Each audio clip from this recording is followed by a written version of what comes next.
बिस्मिल्लाहिर्रहमानिर्रहीम, अस्सलाम वालेकुम। आप देख रहे हैं एक्सप्रेस न्यूज़ की खुसूसी ईयर एंड ट्रांसमिशन और मैं हूँ आपके साथ है नादिल और मैं हूँ अली अनीक सैयद। उम्मीद है आप खैर खैरियत से होंगे। जनाब साल का आखिर है, हम अलविदा कह के चले तो गए थे सुबह, लेकिन हमने सोचा कि 2024 है तो कुछ लम्हात जो है एक साथ फिर से बिता लें और आखिरी ये घंटा इस वक्त जारी है। रवा साल तल्ख़ शीरी यादों के साथ रुखसत हो रहा है तो हम पलट कर एक बार 2024 की जानिब देख लेते हैं और उसे अलविदा कह देते हैं। 2025 का इस्तकबाल करते हैं। आपको बताएं कि पूरी दुनिया में जश्न शुरू हो चुका है। मनाजिर आप देख ही रहे होंगे अपनी टेलीविज़न स्क्रीन पर, एक्सप्रेस की स्क्रीन पर, और इन जगहों पर आप देख सकते हैं कि हर साल की तरह इस साल भी आतिशबाजी से इस्तकबाल किया जाता है नए साल का। दुआ की जाती है कि आने वाला साल पिछले गुजरे साल से बेहतर हो और हम पाकिस्तान के लिए भी यही दुआ करते हैं कि पिछला गुजरा साल जो है जैसा भी गुजर गया, जो सियासी भौचाल रहा, जो मईशत के जो हालात रहे, इसके बावजूद भी हम चाहते हैं कि 2025 में मईशत फले भूले और उसके साथ साथ सियासत में भी इस्तेहकाम आए। जी हाँ, और वतन अजीज़ तरक्की और खुशहाली की मंजिलें तय करे। साल 2024 की अगर हम बात करें तो रवा साल मुल्क की सियासत के लिए इंतहाई हंगामा खेज साबित हुआ है। 8 फरवरी के बाद मुल्क में फॉर्म 47 और 45 की ऐसी बहस शुरू हुई कि जिसने फिर देखते ही देखते सियासी इंतशार और महाजराई की शक्ल इख्तियार कर ली। तहरीक इंसाफ की बात करें तो उसने हुकूमत को हटाने के लिए कई बार इस्लामाबाद पर चढ़ाई की कोशिश की, तब उसे नाकामी का सामना करना पड़ा। अक्टूबर में हुकूमत ने 26वीं तरमीम मंजूर की और फिर कानूनी महाज पर तारीख साज तब्दीलियां भी की गईं और जस्टिस याहिया अफरीदी पाकिस्तान के नए चीफ जस्टिस बने। अब सियासी इस्तेहकाम के लिए हुकूमत और अपोजिशन के दरमियान फाइनली मुज़ाकरात जो हैं वो जारी हैं। 2 जनवरी को दूसरी बैठक भी होगी। देखते हैं कि जी मुज़ाकरात का ऊंट किस करवट बैठेगा। सियासी तौर पर गैर यकीनी का शिकार रहा मुल्क, तो वहीं फिर माशी महाज पर भी बहुत सारी जो चीज़ें वो तब्दील हुई, हमें कुछ ना कुछ बेहतरी देखने में मिली। सितंबर में IMF ने $7 अरब के बेल आउट पैकेज की मंजूरी दे दी। उसके बाद फिर माशी उफक पर गैर यकीनी के बादल छटने लगे, डॉलर नीचे गिरा, रुपए की कदर मुस्तहकम हुई और महंगाई बढ़ने की शरह 28% से कम होकर 78 माह की कम तरीन सतह 4.9% तक तो आ गई।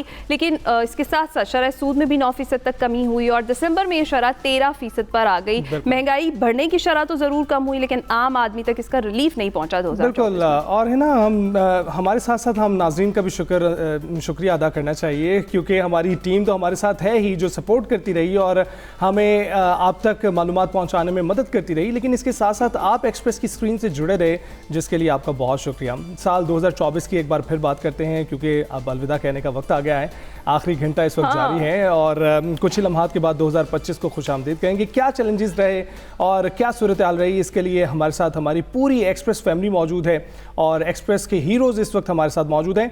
आप इनसे वाकिफ़ तो हैं, इनको इंट्रोडक्शन की कोई ज़रूरत नहीं है, लेकिन हम इनका इंट्रोडक्शन एक ख़ास अंदाज में आज करवाएंगे। सियासत और मईशत पर बात करने के लिए हमारे साथ लाहौर से हमें ज्वाइन किया है अयाज खान साहब ने, दुआ जमील हैं, सैयद मुजम्मिल शाह हमारे साथ मौजूद हैं और इसके साथ साथ इस्लामाबाद से जावेद चौधरी साहब, रहमान अजहर हमारे साथ हैं। जबकि हम एंटरटेनमेंट पर भी बात करेंगे और स्पोर्ट्स पर भी बात करेंगे। पारस मसरूर और मिर्ज़ा इकबाल बेग साहब भी हमारे साथ मौजूद हैं। जी हाँ जनाब, और जो हमारे सारे स्टार्स हैं जो एक्सप्रेस के, वो इस वक्त चमक रहे हैं हमारे साथ स्टूडियोज़ में। जो हमारे गेस्ट मौजूद हैं उन्हीं से स्टार्ट करते हैं। दुआ हमारे साथ स्टूडियोज़ में मौजूद हैं। दुआ, सबसे पहले तो आप बताइए कैसी हैं आप? मैं बिल्कुल ठीक हूँ, थैंक यू सो मच। और ये वैसे आप जाती करें, साल के आखिरी घंटे में इतने सीनियर्स के होते हुए आपने मेरे से स्टार्ट कर दिया। स्टार्ट हमने आपसे ही किया दुआ, क्योंकि इस वक्त जो हम तमाम स्टूडियोज में मौजूद है ना, काले रंग में मलबूस हैं और आप जो है उसमें रंग भर रही हैं। आपने ग्रीन पहना हुआ। मैंने सोचा कि अब साल का ये आखिरी मोमेंट्स हैं और नए साल को खुशामदीद कहेंगे कुछ ही देर के बाद, तो ज़रा कलरफुल होकर जाना चाहिए, नई उम्मीदों के साथ, नई तवक्कुआत के साथ, क्योंकि बहुत सारे चैलेंजेस हमने देखे पाकिस्तान में। लेकिन वो कहते हैं ना कि अच्छा सोचना चाहिए, अच्छी सोच, पॉजिटिव सोच के साथ आगे बढ़ना चाहिए। चलें जी, पॉजिटिव सोच के साथ आगे बढ़ते हैं। सबसे पहले अयाज खान साहब से बात करते हैं कि अयाज साहब 2024 जा रहा है, क्या कहना चाहेंगे? यार पहले तो आपने हीरोज हमें करार दे दी। हीरो हमारे पास एक ही है, जावेद चौधरी साहब, मतलब बाकी तो हम बस साइड एक्टर्स हैं। क्यों जी मुजम्मिल, आप मरखल इसकी वो करेंगे, तौसीक करेंगे। बिल्कुल हमारे हीरो हैं और आप लोग भी चूँकि यहाँ हमारे साथ मौजूद हैं तो शुक्रिया पहले आप सब साहिबान का ज्वाइन करने के लिए। हमने सबके साथ सेलिब्रेट करें। यार सब 2024 आपके ख्याल में, हमने तो बता दिया कैसा रहा पाकिस्तान के लिए, ज़रा आप भी रोशनी डालें कैसा रहा? देखिए, मुझे तो एक मुद्दत से इस मुल्क में वो कैलेंडर पे ही साल बदलता हुआ नज़र आया। अदरवाइज़ तो चीज़ें उस तरह से बदलती नहीं हैं यहाँ। बदकिस्मती है हमारी। सॉर्ट ऑफ हम पीछे की तरफ जा रहे हैं, दुनिया आगे जा रही है। बहुत से ममालिक हमारे खत्ते के, बाकी तो छोड़ दें आप, जो हमसे बहुत पीछे थे आज हमसे बहुत आगे जा चुके हैं।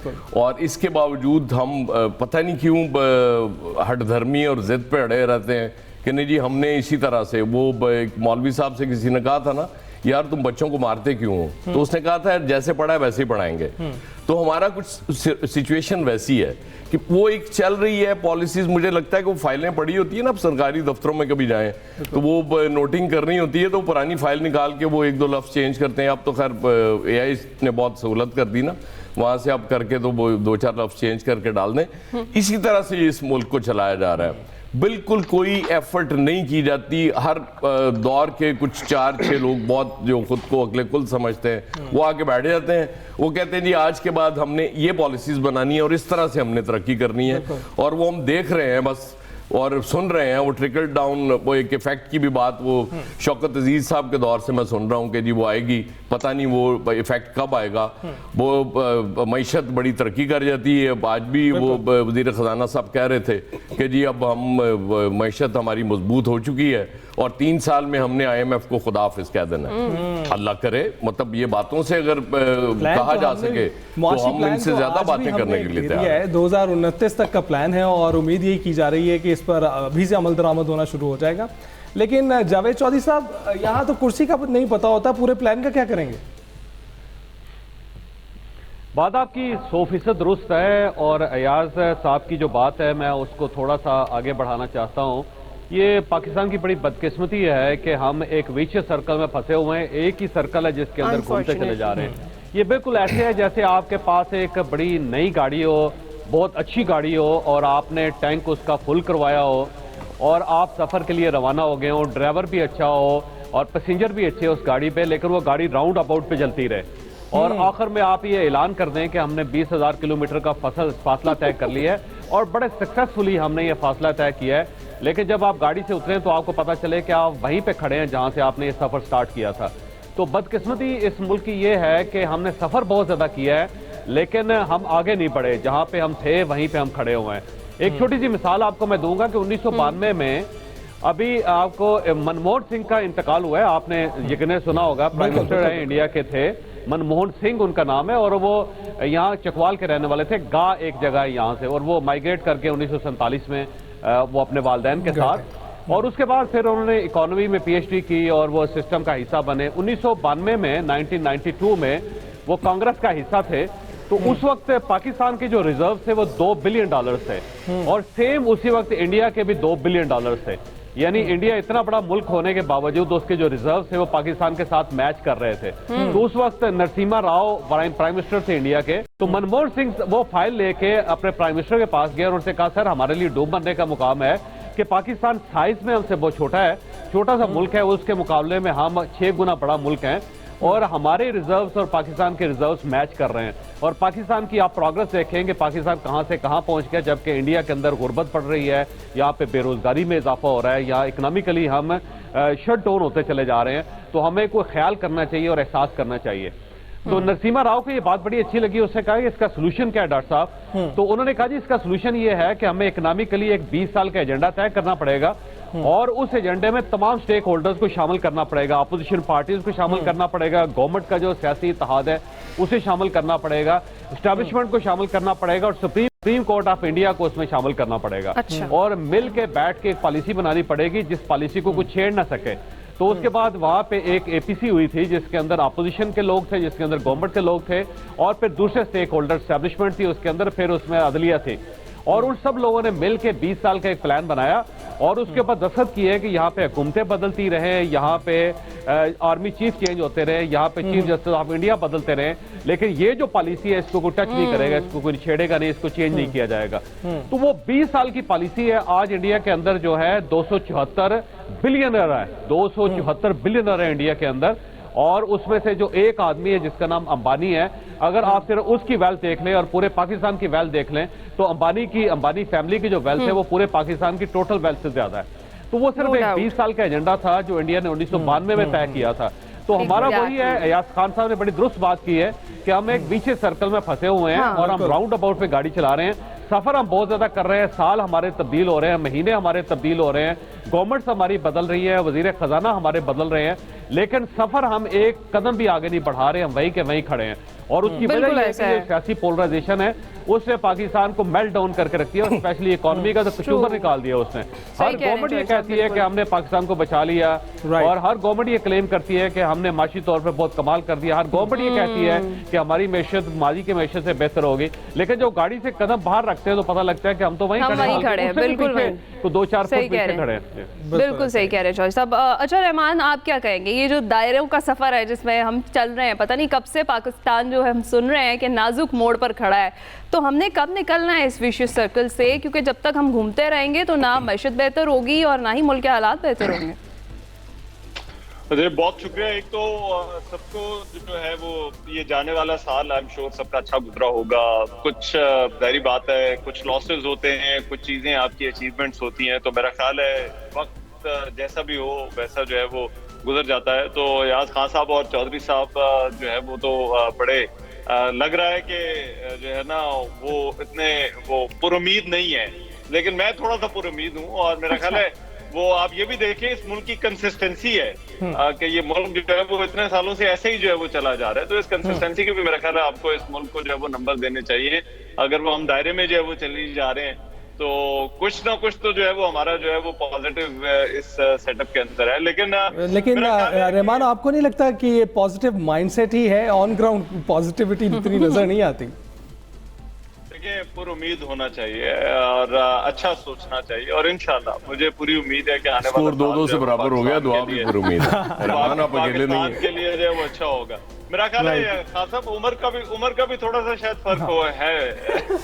नहीं, उम्र का ज्यादा फर्क है, थोड़ा नहीं है। हमारे पास कुछ अच्छी खबरें भी हैं मिर्जा साहब के पास। हमारी उम्र में खास फर्क नहीं है, मेरा ख्याल है 6 महीने बड़ी होंगे।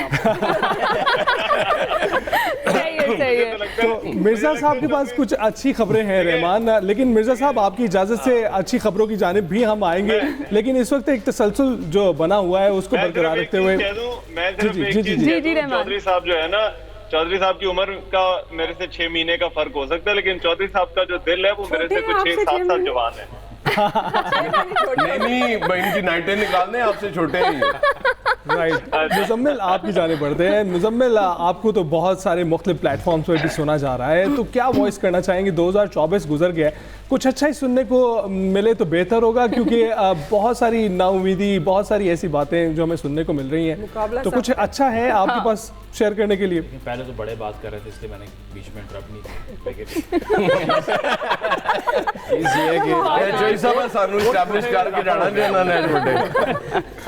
लेकिन वो मुझे याद है वो शहजाद रॉय साहब का एक गाना था, तो उसमें वो एक सेंटेंस बड़ा मशहूर था कि मसला ये नहीं कि मुल्क कैसे चलेगा, ये है कि कहीं ऐसे ही ना चलता रहे। तो फिल वक्त भी हमारा मसला यही होना चाहिए। ये तो फैज ने कहा था ना, फैज कह चुके हैं। जो आइडियल वे है वो क्या होगा वो तो दूर की बात है, लेकिन फिलहाल जिस तरह से चौधरी साहब ने बात की, अयाज साहब ने बात की, मैं एग्री करूँगा। असल में पहले रोज़ से अगर देखें पाकिस्तान में, तो जब भी इस खित्ते के अंदर कॉन्टिनेंट में एक वॉर इकॉनमी थी, अफ़गानिस्तान के अंदर, या पहले हमने सीटो सेंटो साइन कर लिया, ज़िया साहब के दौर की अगर हम बात देख लें तब भी यही था, अफ़गान जहाद था, और इसके बाद में अगर वॉर ऑन टेरर की बात करें तो ये 3-4 अगर मरहले आप निकाल दें तो हमें आज तक ये समझ नहीं आई कि सोशल कॉन्ट्रैक्ट हमने करना किस तरह से है, या फिर जो हमारी इंडिजिनस इंडस्ट्री है उसको कैसे इतना ताकतवर बनाएं कि लॉन्गर रन में पॉलिसीज़ बन सकें, जिस तरह चौधरी साहब बात कर रहे थे। तो मेरा ख्याल है अभी भी मसला यही है कि बैठकर rules of the game decide करने का सबसे बड़ा इशू है, जो कि आज तक होता नहीं है। बेशक इस साल की पॉलिटिक्स को आप देखें कि कहा गया कि स्टेबिलिटी आ जाएगी, लेकिन 8 फरवरी के इंतखाबात से वो स्टेबिलिटी जो आनी थी वो मज़ीद इंस्टेबिलिटी में कन्वर्ट हो गई। तो आगे चलकर भी ये है कि सबसे बेहतर चीज़ तो यही है कि अगर एक आध फरीक उस चार्टर ऑफ इकॉनमी या COD से बाहर रह गया है उसको उसमें शामिल हो जाना चाहिए। उसकी वजह कि ग्रैंड कंसेंसस किए बगैर आप ये नहीं कह सकते कि किसी एक पार्टी को, किसी एक लीडर को एक्सक्लूड करके हम मुस्तकबिल का एक विजन पेव कर सकें। तो मेरा ख्याल है कि सबसे ज़्यादा दानिशमंदी का मुजाहरा अगर कोई करे तो वो यही होगा कि सारे कंसेंसस डेवलप करें, चाहे वो चार्टर ऑफ डेमोक्रेसी था या बाकर चार्टर ऑफ इकॉनमी। 2014 से डार साहब बात कर रहे थे, शहबाज शरीफ साहब ने एज एन अपोजिशन लीडर 2019 में बात की, और अब आकर PTI भी, मैं समझता हूँ सबसे बेहतर खबर साल के आखिर पे यही है कि एटलीस्ट वो बात करने को तैयार हैं, एटलीस्ट वो बैठने को तैयार हैं। तो बैठ कर rules of the game decide कर लें, जो भी आए, लेकिन चंद पॉलिसीज़ को कंटिन्यू करना चाहिए, दैट्स द ओनली वे। बिल्कुल ठीक है। अच्छा मिर्जा साहब, स्टेज खुला है आपके लिए, सियासत पे बात करनी है या क्रिकेट पे बात करनी है, दोनों के लिए हमने वैसे जो ऑब्जर्व किया कि बड़ा वोलेटाइल रहा है 2024, क्या कमेंट करेंगे आप? देखिए ना, खेलों में भी अब सियासत आ गई, आप लोग सियासत पर बात कर रहे हैं। सियासत में तो पसे पर्दा भी और सामने भी बेशुमार खेल खेले जाते हैं, और उस खेल के खिलाड़ी इस मुल्क को एक ऐसे दहाने पर लेकर आ गए हैं कि जहां हर आदमी तवक्को कर रहा है। रहमान अजहर तो नौजवान आदमी है, लेकिन मैं अयाज खान और जावेद चौधरी से इत्तेफाक वैसे लोग सही कहते हैं कि मीडिया बहुत नाउमीदी फैलाता है। नाउमीद बैठ के एहसास हो रहा है, लेकिन हकीकत को हकीकत की निगाह से देखना चाहिए, ग्राउंड रियलिटीज को भी देखना चाहिए। ये ना हो कि दिल के बहलाने को गालिब ये ख्याल अच्छा है हम अपने दिल को ही बहलाते रहे।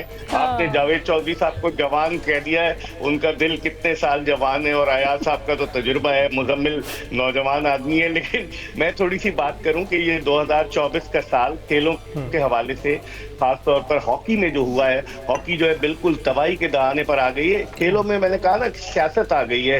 हिना और अली, खेलों में बहुत ज्यादा सियासत आ गई है, और सियासत की वजह से ही खेल जो है वो तबाही के दहाने पर आ गए। इस साल हमारे लिए अरशद नदीम ने तने तनहा पाकिस्तान का सबसे लाली परचम सर बुलंद किया, लेकिन उसके ये मिर्जा साहब कमेंट, ये मुजम्मिल का कमेंट है कि वो सियासत में भी खिलाड़ी आ गए हैं, ना सिर्फ खिलाड़ी सियासी हो गए हैं बल्कि सियासत में खिलाड़ी। यही मैं कह रहा था ना कि मैं एक शो हो रहा था, उसका नाम, उसको मैंने एंट्रो दिया था कि खेलों में जो सियासत में तो जो खेल खेले जाते हैं उनके हवाले से आपको बताऊंगा। खेलों में तो बहुत ज्यादा सियासत है। तो अब आप देखें, पीएचएफ के सदर सियासी बुनियाद पर पीएचएफ के सदर मुंतखब हो गए, फिर उसके बाद मोहसिन नकवी साहब का कोई सोच नहीं रहा था कि वो पीसीबी के चेयरमैन बन जाएंगे, और माशाल्लाह उनके पास 2 ओहदे, 6 फरवरी को वो चेयरमैन बने।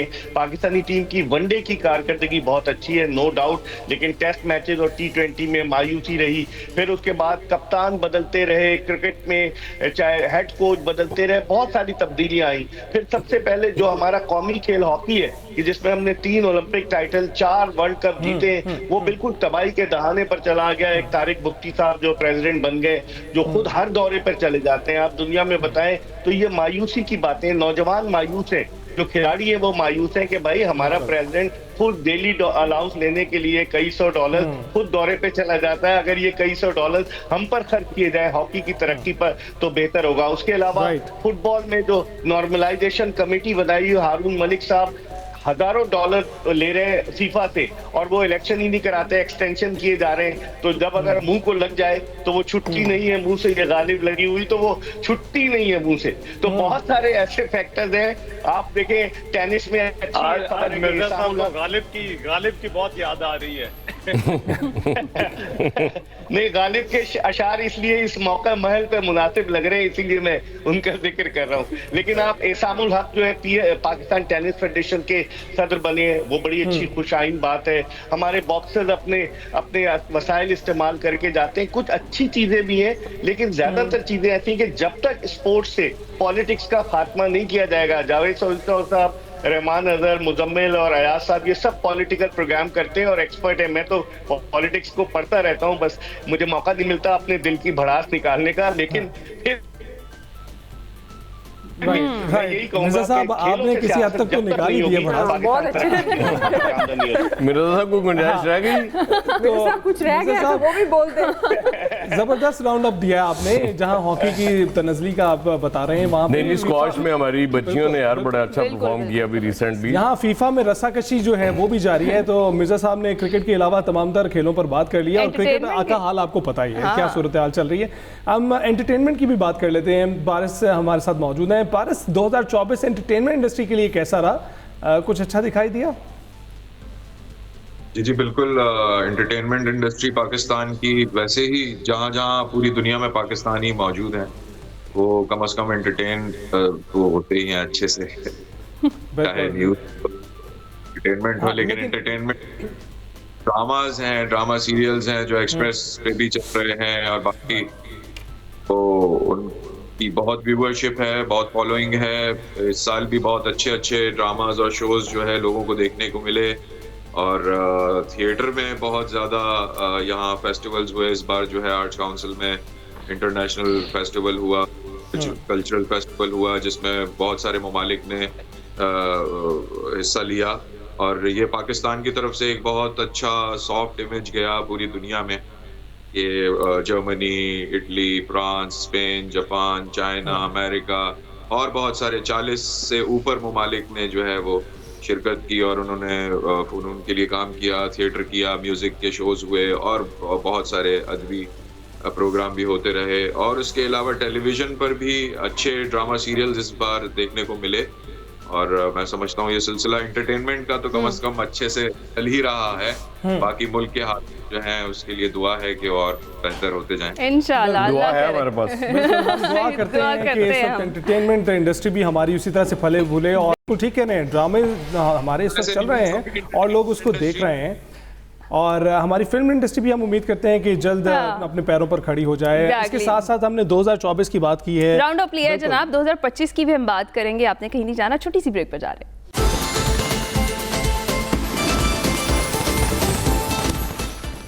वेलकम बैक जी जनाब, हम पूरी एक्सप्रेस फैमिली के साथ यहाँ मौजूद हैं आपके साथ न्यू ईयर सेलिब्रेट करने के लिए। कुछ ही वक्त रह गया बिल्कुल 2025 स्टार्ट होने में। 2024 जो है ऑलमोस्ट ख़त्म हो चुका है। एक राउंड अप हमने लिया कि सियासी और मौशी एतबार से कैसा रहा 2024। अब बात करते हैं कि 2025 के लिए क्या क्या चैलेंजेस होंगे और किस तरह का देख रहे हैं जो हमारे गेस्ट हैं, हमारे एनालिस्ट हैं, वो 2025 को। दुआ आप क्या देखती हैं, कैसा पाकिस्तान देख रही हैं 2025 में?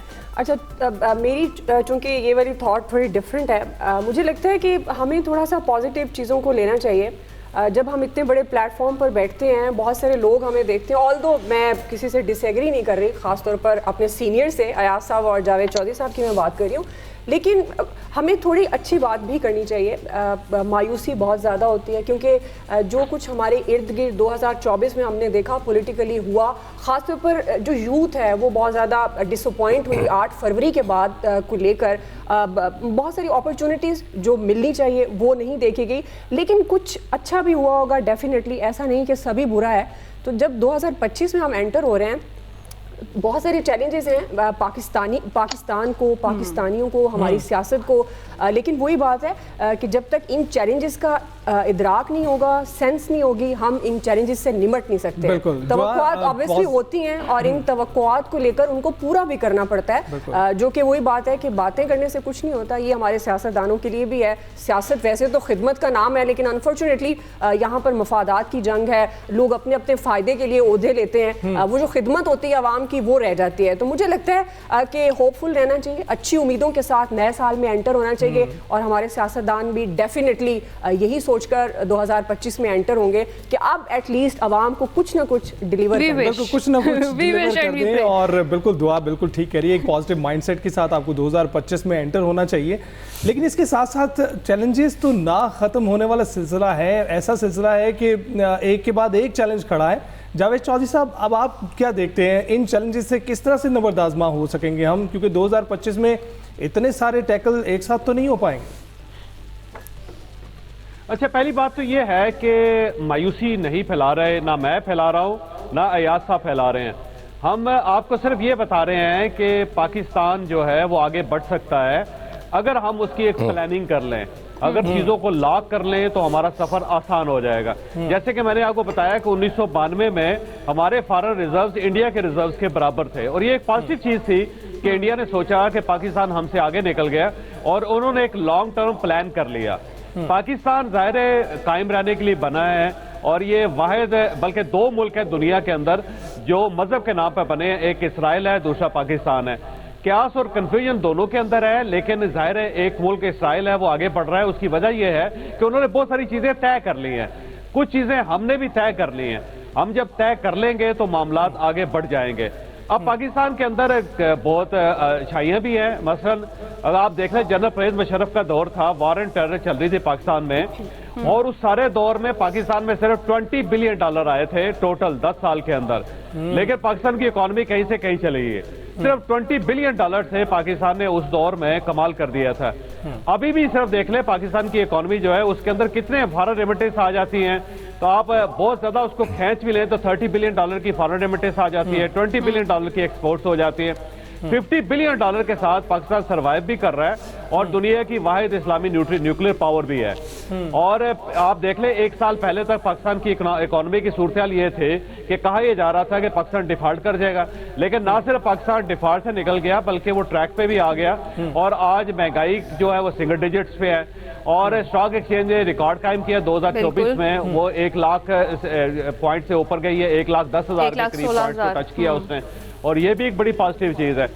अब इशू सिर्फ ये है कि हमारी जो पॉलिसी है उसके अंदर इस्तेहकाम नहीं होता। मतलब 2024 के अंदर जो इलेक्शन हुए, मेरा ख्याल ये था कि सब पार्टीज को उसके रिजल्ट्स मानने चाहिए थे, लेकिन हम 2024 में भी 76 साल बाद भी हम अपने इलेक्शन के सिस्टम को क्लीन नहीं कर सके और वो पहले से ज्यादा बढ़ता चला जा रहा है उसका क्यास और कंफ्यूजन।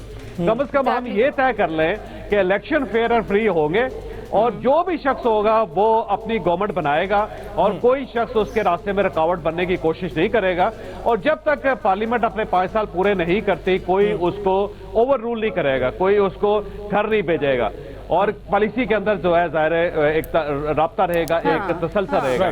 सेम इसी तरह इकॉनमी के ऊपर तो मेरा नहीं ख्याल कि किसी को कोई एतराज हो सकता है। इसके ऊपर एक हमें नेशनल एजेंडा चाहिए जिसके अंदर सारी सियासी जमातें इकट्ठी बैठे और उसके अंदर आर्मी भी ऑन बोर्ड हो और साथ सुप्रीम कोर्ट ऑफ पाकिस्तान भी हो, क्योंकि ये भी स्टेक होल्डर है। अफवाज पाकिस्तान की वजह से भी इकॉनमी डीरेल हो जाती है और जो अफवाज पाकिस्तान उसको रेल पे वापस लेके आती है तो सुप्रीम कोर्ट ऑफ पाकिस्तान का एक फैसला उसको लेके बैठ जाता है। तो सुप्रीम कोर्ट ऑफ पाकिस्तान को शामिल करना पड़ेगा, साथ हमें आर्मी को एस्टैब्लिशमेंट को शामिल करना पड़ेगा और तमाम सियासी जमातों को इकट्ठा करके कोई एक एजेंडा बनाना पड़ेगा, तो फिर ही 2025 और 2026 से फिर ही तब भी बेहतर हो सकेगा, नहीं तो हम 1924 में चले जाएंगे वापस। बिल्कुल ठीक है यार साहब। देखिए, एक टर्निंग पॉइंट बन सकता है 2 जनवरी को जो एक और बैठक होने जा रही है। मतलब एक वो बिल्कुल ठीक बात है, एक पार्टी बात करने के लिए तैयार नहीं थी, आज वो मुज़ाकरात की मेज पे बैठ चुकी है, यहाँ से हम कुछ चेंज कर सकते हैं। चौधरी साहब ने कहा कि 2024 के इलेक्शन सबको मान लेने चाहिए थे, ये गालिबन वाहिद इलेक्शन थे जो किसी सूरत नहीं माने जा सकते थे इनके रिजल्ट्स, क्योंकि दूसरे नंबर को हमने जीतते हुए देखा, यहाँ तो चौथे और 5वें नंबर वाले को भी जिताया गया और उससे पहले पाकिस्तान की तारीख में नहीं हुआ था कि किसी को जितवाया गया और उसने कहा कि मैं तो जीता ही नहीं हुआ, मेरे पास फॉर्म 45 मौजूद है, जो जीता है उसको उसका राइट दिया जाए, ये नहीं हुआ था। खैर हो गया।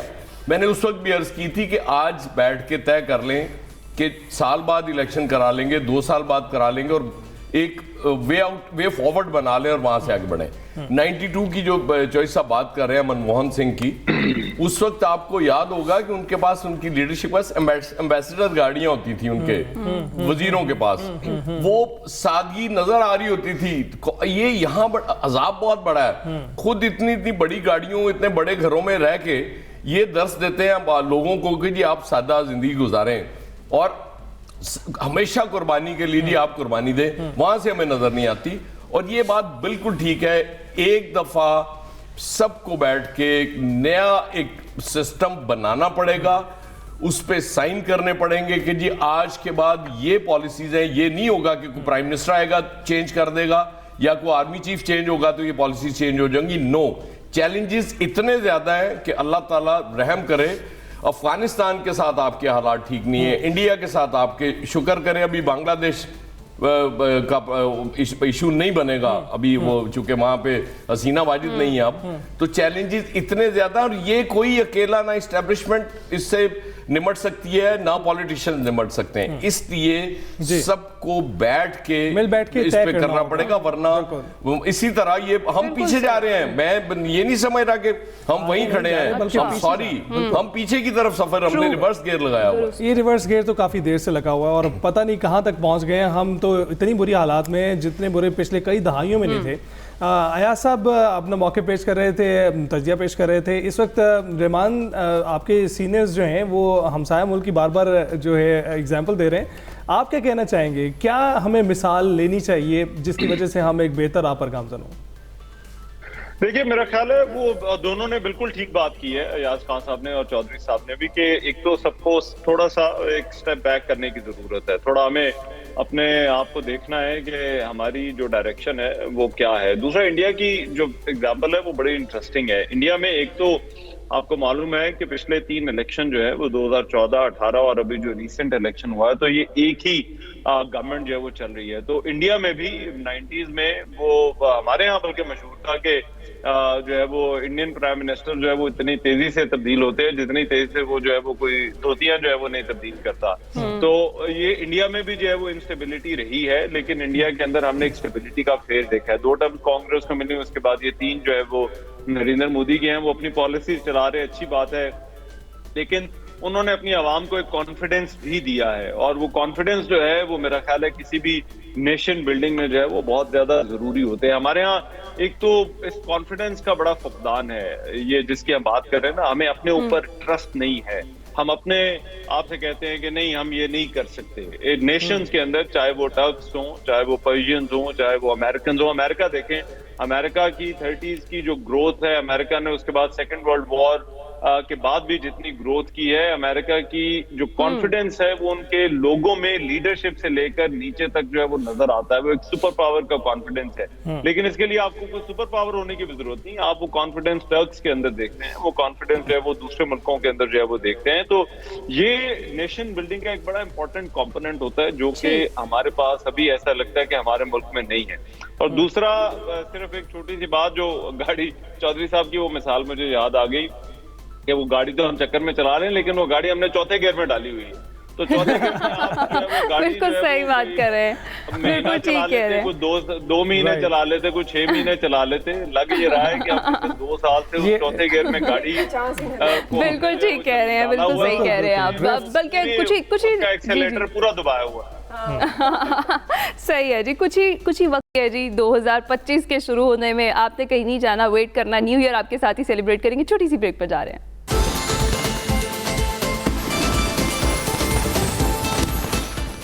वेलकम बैक जनाब। कुछ ही लम्हात रह गए हैं, 2025 में हम दाखिल होने वाले हैं। हमारे तमाम तर जो एक्सप्रेस की टीम है, फैमिली है, वो इस वक्त हमारे साथ मौजूद है, ये सेलिब्रेशन आपके साथ सेलिब्रेट करने के लिए और कुछ राउंड अप्स देने के लिए, कुछ उम्मीदों का इजहार करने के लिए। तो मिर्ज़ा साहब, अब आपकी तरफ बढ़ते हैं। आप बताइएगा कि अब हम कुछ क्रिकेट से कुछ उम्मीदें पैदा कर लें। मोहसिन नकवी साहब ने तो कमाल कर दिखाया, कुछ ऐसी चीज़ें जो हम तवक्को नहीं कर रहे थे उनके आने के बाद हमें नज़र आना शुरू हो गई हैं। क्या कहेंगे आप? चैलेंजेस तो हैं पाकिस्तान के लिए। 2025 में चैंपियंस ट्रॉफी की मेजबानी पाकिस्तान कर रहा है 29 साल के बाद। बहुत बड़ा चैलेंज है, क्योंकि आखिरी मरतबा 1996 में जो वर्ल्ड कप हुआ था, जिसमें शहीद बेनजीर भुट्टो चीफ गेस्ट थी, वो पाकिस्तान में उसने उसकी मेजबानी की थी। और उसके अलावा और भी चैलेंजेस हैं, जैसे पाकिस्तान स्पोर्ट बोर्ड के डीजी हैं यासिर पीरजादा, बड़े पढ़े लिखे आदमी हैं, उन्होंने सबको स्क्रू करने की कोशिश की, तो पूरा माफिया उनके खिलाफ हो गया है। क्योंकि चैलेंजेस ये है कि बजट लेते और चले जाते हैं जॉय ट्रिप पर, चाहे जितनी भी फेडरेशन जो पाकिस्तान स्पोर्ट्स बोर्ड से वाबस्ता है सिवाय क्रिकेट के। तो एक ये चैलेंज है कि उन लोगों को फिक्स किया जाए कि खेलों का पैसा है, खिलाड़ियों पर खर्च होना चाहिए। ये बहुत बड़ा चैलेंज होगा। मोहसिन नकवी साहब का आपने जिक्र किया, मोहसिन नकवी साहब के पास यकीनन उनके लिए एक बहुत बड़ा चैलेंज है चैंपियंस ट्रॉफी का इनेकाद। पाकिस्तान कैसा परफॉर्म करता है ये भी क्वेश्चन मार्क है। स्क्वाश की बात की अयाज साहब ने, स्क्वाश जो है वो पाकिस्तान एयरफोर्स के पास है, और अब आप समझते हैं कि फिर क्या होता है वहां पर। एक स्क्वाड्रन लीडर साहब मादी में जो थे वो सेक्रेटरी थे, वो खुद कोच बनकर चले गए जॉय ट्रिप पर। तो ऐसा नहीं होना चाहिए। ऐसे लोगों को रखें कि जो right man for the right job हो। चैलेंजेस बहुत है। इसाम से मुझे उम्मीद है इसाम उल हक टेनिस में बेहतरी करेगा। फुटबॉल में हारून मलिक साहब जो कैनेडियन निजात है, उनसे कब जान छूटेगी, ये भी एक बहुत बड़ा चैलेंज है फुटबॉल फेटर्निटी के लिए। तो बहुत सारे चैलेंज हैं। अब मैं इतने से वक्त में दरिया को कूदे में बंद कैसे कर सकता हूँ? बिल्कुल सही कह रहे हैं आप। ऑलमोस्ट कर दिया आपने। हाँ, वैसे वाकई कर दिया। अच्छा जी, मैंने जाते जाते सबसे न्यू ईयर रेजोल्यूशन भी पूछनी है, सब लोग अपनी अपनी सोच लें। Muzammil, how do you see 2025? देखिए, प्रेडिक्ट करना कुछ पाकिस्तान की पॉलिटिक्स में सबसे ख़तरनाक काम है, क्योंकि अनप्रेडिक्टेबल तरीन चीज़ है। लेकिन सही बात है। हर किसी की अपनी उम्मीद होगी। अगर मुस्लिम लीग नवाज़ की बात करें तो उनकी उम्मीद ये होगी कि ये साल के आखिर तक उनकी कुर्सी बची रहे। पीपल्स पार्टी की उम्मीद ये होगी कि नाउस चेंज हो जाए, बिलावल साहब आ जाएँ। और PTI की ये होगी कि ट्रंप साहब हल्फ लेने के फ़ौरन बाद हेलीकॉप्टर भेजें अडयाला और वहीं से एयरलिफ्ट कर लें उनके एक्स चेयरमैन को। So everybody will have different hopes. उसकी वजह यह है कि मसला ये है कि कंसेंसस जब होता है ना, तो एक डायरेक्शन होती है सारी कौम की, जो कि डेवलपमेंट है या ह्यूमन डेवलपमेंट है। लास्ट ईयर की भी अगर बात करें तो चाहे सोशल फैक्टर्स हों या ह्यूमन इंडिकेटर्स हों, बहुत बुरी सूरत हाल थी उनकी। इवन जेंडर वायलेंस की आप बात कर लें, आउट ऑफ स्कूल चिल्ड्रन की बात कर लें, तो उम्मीद तो यही करनी चाहिए कि ये सियासी थिएटर जो लगा रहता है, आपने एंटरटेनमेंट की बात की, मेरा ख्याल है गंडापुर से ज़्यादा किसी ने एंटरटेन नहीं किया होगा लास्ट ईयर, तो ये सब तो चलता रहेगा। ये शो डाउन, ये सड़कें बंद करना, अपोजिशन के खिलाफ बयानबाजी, वो सब चलेगा, लेकिन जो आने का पर्पज़ होता है किसी भी हुकूमत का, वो ह्यूमन डेवलपमेंट होती है, उसके ऊपर अगर फोकस हो जाए तो बहुत अच्छी बात है। जहाँ तक इस कौम की बात है, तो वो पाकिस्तान हार्ड कंट्री, बड़ी फेमस किताब है अनतोल लीवन की, तो वो कहता है कि the most resilient nation on earth are Pakistanis. उन्होंने दहशतगर्दी भी देख ली, पॉवर्टी भी देख ली, मैस माइग्रेशन 47 के बाद, सबसे बड़ी दूसरी जंग अजीम के बाद, वो भी देख ली, पानी बंद कर दिया गया, उसको भी सस्टेन कर लिया, वॉर ऑन टेरर भी भुगत ली, क्लैशनिकोव कल्चर भी देख लिया, और अफगान वॉर के बाद जो सब कुछ हुआ उसको भी फेस कर लिया। आगे भी जो कुछ होगा उसको फेस कर लेंगे, लेकिन इशू ये है कि ये पॉलिटिकल क्लास कब परफॉर्म करेगी, ये बहुत बड़ा सवाल है। तो इन सबको बैठ के एक कॉमन गोल जो है वो तय करना चाहिए। कॉमन गोल होना चाहिए, क्योंकि जब आपकी डायरेक्शंस ही मुख्तलिफ होंगी तो आप किस तरह से एक पेज पर आ सकेंगे।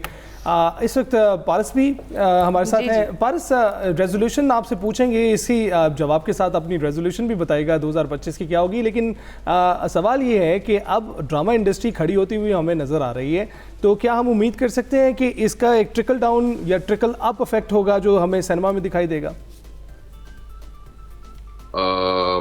आपकी आवाज़ थोड़ी कटी है, लेकिन जितना मैं समझा हूँ, देखें, इंडस्ट्री तभी पनपेगी जब जो डिसीजन लेने की बात है ना, जहाँ पे अच्छा नैरेटिव हो, अच्छी कहानी हो, अच्छा ड्रामा देखने के लिए, तो वो ऑडियंस को दिखाने वाले ही, जो बनाने वाले हैं वो ही ऐसी चीज बनाएंगे तो ऑडियंस देखेगी। ऐसे कहते हैं हमेशा कि ऑडियंस नहीं देखेगी, लेकिन अब दुनिया भर में कंटेंट चेंज हो रहा है, चीजें वेब सीरीज की तरफ जा रही हैं, ओटीटी प्लेटफॉर्म्स बहुत ज्यादा लोग उनको परसू कर रहे हैं, देख रहे हैं। तो मैं समझता हूँ पाकिस्तान को भी अब 2025 में एक स्टेप आगे आके कोई ऐसा एक 2 या 4 या 1 कम से कम ऐसा ओटीटी स्टार्ट करना चाहिए जिसमें यहाँ के जो नौजवान फिल्म मेकर्स हैं, यहाँ के जो नौजवान फनून लतीफ़ा में जो बच्चे आ रहे हैं और यंगस्टर्स आ रहे हैं, तो उनके लिए कोई प्लेटफॉर्म बने।